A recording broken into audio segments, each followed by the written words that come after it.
Capítulo 2. Da formalização do instrumento. Artigo 26. O preâmbulo do instrumento conterá a numeração sequencial no SICOM, a qualificação completa dos partícipes e a finalidade. Parágrafo único. Constará também no preâmbulo a qualificação completa do interveniente e da mandatária, quando houver. Artigo 27. São cláusulas necessárias nos instrumentos regulados por esta portaria as que estabeleçam: Inciso 1. O objeto e seus elementos característicos, em consonância com o plano de trabalho, que integrará o termo celebrado independentemente de transcrição. Inciso 2. As obrigações de cada um dos partícipes. Inciso 3.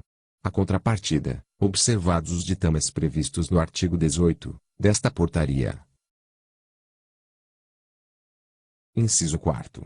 As obrigações do interveniente, quando houver, sendo vedada a execução de atividades previstas no plano de trabalho. Inciso 5. A vigência, fixada de acordo com o prazo previsto para a consecução do objeto em função das metas estabelecidas. Inciso 6. A obrigação do concedente prorrogar de ofício a vigência do instrumento antes do seu término, quando der causa atraso na liberação dos recursos, limitada a prorrogação ao exato período do atraso verificado. Inciso 7. A prerrogativa do órgão ou entidade transferidor dos recursos financeiros a assumir ou transferir a responsabilidade pela execução do objeto, no caso de paralisação ou da ocorrência de fato relevante, de modo a evitar sua descontinuidade. Inciso 8. A classificação orçamentária da despesa, mencionando-se o número e data da nota de empenho e declaração de que, em termos aditivos ou apostilas, indicar-se-ão os créditos e empenhos para sua cobertura, de cada parcela da despesa a ser transferida em exercício futuro. Inciso 9. O cronograma de desembolso conforme o plano de trabalho, incluindo os recursos da contrapartida pactuada, quando houver. Inciso 10. A obrigatoriedade de o conveniente incluir regularmente no SICOM as informações e os documentos exigidos por esta portaria, mantendo atualizado. Inciso 11. A obrigatoriedade de restituição de recursos, nos casos previstos nesta portaria. Inciso 12. No caso de órgão ou entidade pública, a informação de que os recursos para atender às despesas em exercícios futuros, no caso de investimento, estão consignados no plano plurianual ou em prévia lei que os autorize. Inciso 13. A obrigação do conveniente de manter e movimentar os recursos na conta bancária específica do instrumento em instituição financeira oficial, federal ou estadual, e, no caso de contratos de repasse, exclusivamente em instituição financeira federal. Inciso 14. A indicação da obrigatoriedade de contabilização e guarda dos bens remanescentes pelo conveniente e a manifestação de compromisso de utilização dos bens para assegurar a continuidade de programa governamental, devendo estar claras as regras e diretrizes de utilização. Inciso 15. A forma pela qual a execução física do objeto será acompanhada pelo concedente ou mandatária, inclusive com a indicação dos recursos humanos e tecnológicos que serão empregados na atividade ou, se for o caso, a indicação da participação de órgãos ou entidades previstos no parágrafo 3º do artigo 55 desta portaria, devendo ser suficiente para garantir o pleno acompanhamento e a verificação da execução física do objeto pactuado. Inciso 16. O livre acesso dos servidores do órgão ou entidade pública concedente, da mandatária e os do controle interno do Poder Executivo Federal, bem como do Tribunal de Contas da União aos processos, documentos, e informações referentes aos instrumentos de transferências regulamentados por esta portaria, bem como aos locais de execução do objeto, inclusive, nos casos em que a instituição financeira oficial não controlada pela União faça a gestão da conta bancária específica do termo. Inciso 17. A faculdade dos partícipes rescindirem o instrumento, a qualquer tempo. Inciso 18. A previsão de extinção obrigatória do instrumento em caso de o projeto básico ou termo de referência não terem sido aprovados ou apresentados no prazo estabelecido, quando for o caso. Inciso 19. A indicação do foro para dirimir as dúvidas decorrentes da execução dos instrumentos. Inciso 20. A obrigação de o convenente inserir cláusula nos contratos celebrados para a execução do instrumento que permitam o livre acesso dos servidores do órgão ou entidade pública concedente, bem como dos órgãos de controle, aos documentos e registros contábeis das empresas contratadas, na forma dos artigos 45 e 49 a 51 desta portaria. Inciso 21. A sujeição do instrumento e sua execução às normas do Decreto nº 6.170, de 25 de julho de 2007, bem como do Decreto nº 93.872, de 23 de dezembro de 1986, e a esta portaria. Inciso 22. A previsão de, na ocorrência de cancelamento de restos a pagar, que o quantitativo possa ser reduzido até a etapa que não prejudique a funcionalidade do objeto pactuado. Inciso 23. A forma de liberação dos recursos ou desbloqueio, quando se tratar de contrato de repasse. Inciso 24. A obrigação de prestar contas dos recursos recebidos no SICOM. Inciso 25. O bloqueio de recursos na conta corrente vinculada, quando se tratar de contrato de repasse. Inciso 26. A responsabilidade solidária dos entes consorciados, nos instrumentos que envolvam consórcio público. Inciso 27. O prazo para a devolução dos saldos remanescentes e apresentação da prestação de contas. Inciso 28.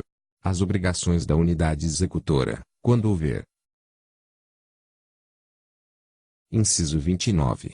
A autorização do convenente para que o concedente ou mandatária solicitem junto à instituição financeira albergante da conta corrente específica, a transferência dos recursos financeiros por ele repassados, bem como seus rendimentos, para a conta única da União, caso os recursos não sejam utilizados no objeto da transferência pelo prazo de 180 dias. Inciso 30. A forma e a metodologia de comprovação do cumprimento do objeto. Inciso 31. A obrigação do concedente de dispor de condições e de estrutura para o acompanhamento e verificação da execução do objeto e o cumprimento dos prazos relativos à prestação de contas. Inciso 32. Vedação ao estabelecimento, por parte do convenente, de instrumentos com entidades impedidas de receber recursos federais. Inciso 33. A autorização do convenente para que o concedente solicite, à instituição financeira albergante da conta corrente bancária da transferência, o resgate dos saldos remanescentes, nos casos em que não houver a devolução dos recursos no prazo previsto no artigo 60 desta portaria. Inciso 34. A obrigatoriedade do concedente e do convenente de divulgar em sítio eletrônico institucional as informações referentes a valores devolvidos, bem como a causa da devolução, nos casos de não execução total do objeto pactuado, extinção ou rescisão do instrumento. Inciso 35. A obrigação do concedente em notificar o convenente previamente a inscrição como inadimplente no SICOM quando detectadas impropriedades ou irregularidades no acompanhamento da execução do objeto do instrumento, devendo ser incluída no aviso a respectiva Secretaria da Fazenda ou secretaria similar, e o Poder Legislativo do órgão responsável pelo instrumento. Inciso 36. A ciência sobre a não sujeição ao sigilo bancário, quanto à União e respectivos órgãos de controle, por se tratar de recurso público, é. Inciso 37. Descrição dos parâmetros objetivos que servirão de referência para a avaliação do cumprimento do objeto, nos instrumentos enquadrados nos níveis e inciso 4º. Parágrafo 1º. Todas as informações relativas à celebração, execução, acompanhamento, fiscalização e de prestação de contas, inclusive aquelas referentes à movimentação financeira dos instrumentos, serão públicas, exceto nas hipóteses legais de sigilo fiscal e bancário e nas situações classificadas como de acesso restrito, consoante o ordenamento jurídico. Parágrafo 2º. Para a realização de transferências a Estados, Distrito Federal e municípios, os órgãos e entidades da administração pública federal somente poderão celebrar instrumentos contendo cláusula que obrigue o conveniente ao cumprimento das normas do Decreto nº 7.983, de 2013, nas licitações que realizar para a contratação de obras ou serviços de engenharia com os recursos transferidos. Artigo 28. A execução dos objetos definidos nos instrumentos de que trata esta portaria, no caso do conveniente ser órgão público, poderá recair sobre unidade executora específica, desde que: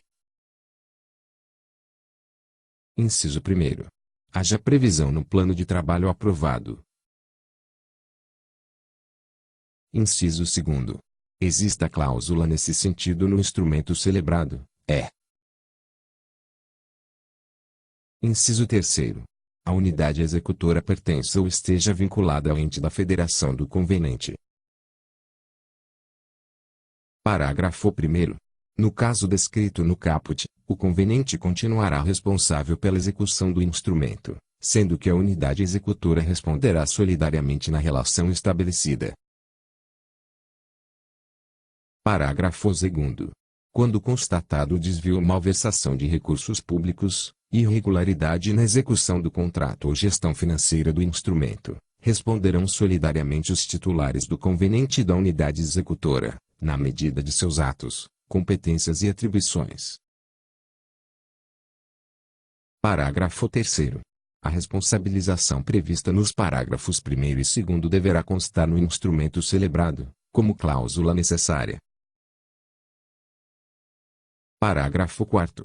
A unidade executora deverá atender a todos os dispositivos desta portaria que sejam aplicáveis ao conveniente, inclusive os requisitos de cadastramento e condições de celebração. Parágrafo 5º. Os empenhos e a conta bancária do instrumento deverão ser realizados ou registrados em nome do conveniente. Parágrafo 6º. Os atos e procedimentos relativos à execução serão realizados no SICOM pelo conveniente ou unidade executora, no caso previsto no caput, conforme definição no plano de trabalho. Parágrafo 7º. Os convenientes serão responsáveis pelo acompanhamento, fiscalização e prestação de contas quando o objeto do instrumento recair sobre unidade executora específica. Artigo 29. O concedente ou a mandatária deverão cancelar os pré-empenhos e empenhos das propostas que não tiveram os instrumentos celebrados até o final do exercício financeiro. Parágrafo único. Após o cancelamento dos documentos orçamentários indicados no caput, as propostas deverão ser rejeitadas no SICOM, devendo constar justificativa expressa acerca dos motivos da rejeição.